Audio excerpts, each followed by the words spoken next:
dating hepe ng pulis at ngayon senador Ping Lacson nagsalita na patungkol kay incoming PNP chief at sa hinaharap ng PNP at ng Pilipinas. Hindi ko masyadong kabisado o kilala si General Torre kasi junior officer siya nung ako'y chief ng Philippine National Police.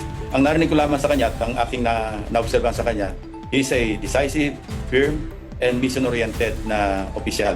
So he deserves to be appointed na hepe ng pambansang pulisya.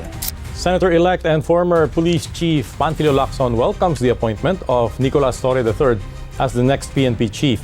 Lacson says he has heard and observed that Torre is decisive, firm, and mission-oriented. Following his successful handling of high-profile cases, including the search and arrest of televangelist Apollo Kibuloy and serving of arrest warrant to former President Rodrigo Duterte, Police Major General Nicolas Torre III was picked by President Ferdinand Marcos Jr. as the next head of the Philippine National Police. The incoming PNP chief is Police Major General Nicolas D. Torre III. Si Torre na nga ba ang pag-asa? Dating hepe, ngayon senador, nagsalita na. Sa dami ng naglalabasan, nag-aalalang ulat tungkol sa tumitinding krimen sa bansa. Sa kabila ng sunod-sunod na kaso ng kidnapping, natatagpuan na lang ang bangkay. At sa harap ng lumalalang sitwasyon, isang tanong ang gumugulo sa isipan ng bayan. Sino ang totoong may tapang at kakayang ayusin ang hanay ng kapulisan? Pero teka, bago mo sagutin, may isang pamilyar na boses na biglang nagsalita. Isang dating hepe ng PNP, isang veterano sa giyera kontra krimen, ngayon senador na at sa wakas, nagsalita na siya. Hindi ko siya masyadong kilala. Junior officer siya noon. Simple pero makahulugan. Ganyan inumpisahan ni dating PNP chief at ngayon senador Panfilo Ping Lacson ang kanyang komento. Pero hindi ito basta pagtaas ng kilay. Ang kasunod ay mas mabigat. He is decisive, firm, and mission-oriented na opisyal. So he deserves to be appointed. Deserve? Isang salitang mabigat paggaling sa isang taong may malalim na kaalaman sa sistema. Ngunit teka, bakit bigla na lang lumitaw ang pangalang Torre? Bakit siya ngayon ang pinag-uusapan?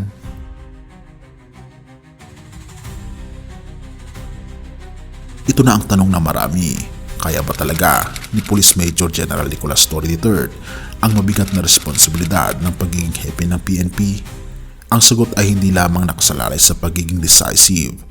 Hindi rin sapat ang pagiging mission-oriented, kundi sa resulta. Dahil ang sunod-sunod na kidnapping, lalo na ang kaso ni Anson K, ay hindi basta statistics lang. Ito ay mukha ng isang problema na matagal nang lumalalim. May task force na, may mga bagong itinalagang opisyal, may mga pinalitang hepe, pero sabi ni Lacson, hindi ito sapat. What is needed is a positive resolution. That is the important thing. Kung hindi mareresolba ang mga kaso, lalakas pa ang loob ng mga kriminal. At habang patuloy ang takot sa mga lansangan, kanino pa tayo kakapit? Kahit kung si Torre ang upo, therefore, kailangan niyang patunayan ang tiwala. Hindi lang ito tungkol sa titulo, hindi lang ito tungkol sa rekomendasyon. Ito ay tungkol sa pag-asa ng sambayanan, na sa bawat pamilya ay wala nang magtatago sa dilim, na sa bawat negosyo ay wala nang mamamatay sa takot, na sa bawat Pilipino ay muli silang makakagalaw ng may seguridad. Kaya Torre, ikaw na ba ang susi sa pagbabalik ng tiwala sa PNP? Ikaw na ba ang sagot sa mga panalangin ng isang bayan?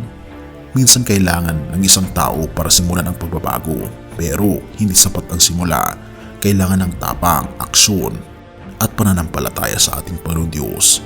Kung totoo ang sinasabi ni Lacson na si Torre ay decisive, firm, mission-oriented, ay kailangan niyang patunayan sa kanyang pag-upo dahil habang tumatakbo ang oras, ang bayan ay naghihintay at baka sa susunod na headline, wala nang lakas ng loob ang taong bayan na muling umasa. Wanted verse 11. Ako ang mabuting pastol, ibinibigay na mabuting pastol ang kanyang buhay para sa mga tupa. Sa gitna ng gulo, kaibigan, krimen at kawalang katarungan sa ating lipunan, maraming umaasa sa mga bagong pinuno upang magdala ng pag-asa at pagbabago.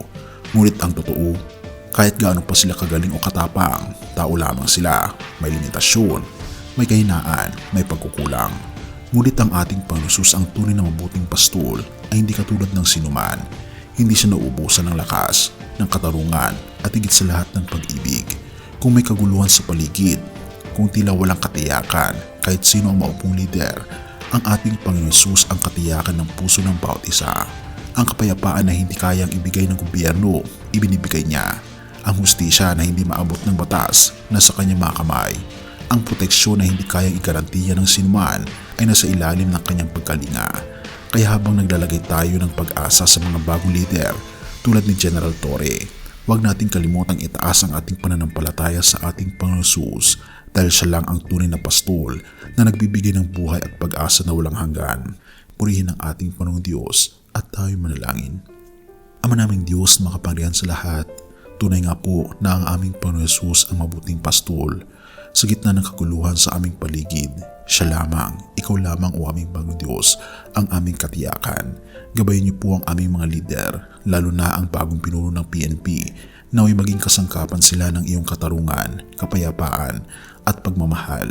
Ngunit higit sa lahat, paalalahanan mo kaming ikaw lamang ang tunay naming tagapagtanggol. Pinupuri po namin kayo at pinapasalamatan o aming Panginoon Diyos sa inyo pong kabutihan sa amin at patuloy niyo po kaming gabayan at patawarin sa lahat ng aming pagkukulang at pagkakasala, sapagkat ito po ang aming samot hiling at salamat sa pagdinig ng aming mga panalangin, sapagkat ito po ang aming samot hiling sa matamis na pangalan ng aming Panginoon Hesus. Amen.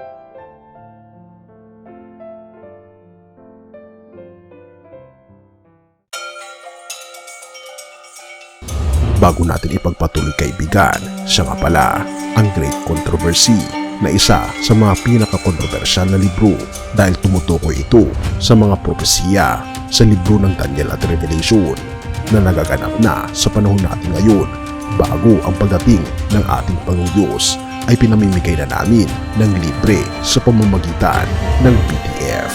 At ito ay nasa limited lamang na panahon, kaya i-click mo sa description sa baba upang ma-avail mo kaibigan ang napaka-importanteng libro ito na magbubukas sa iyo sa mas maliwanag mong hinaharap. Purihin ang ating Panginoong Diyos at tayo magpatuloy.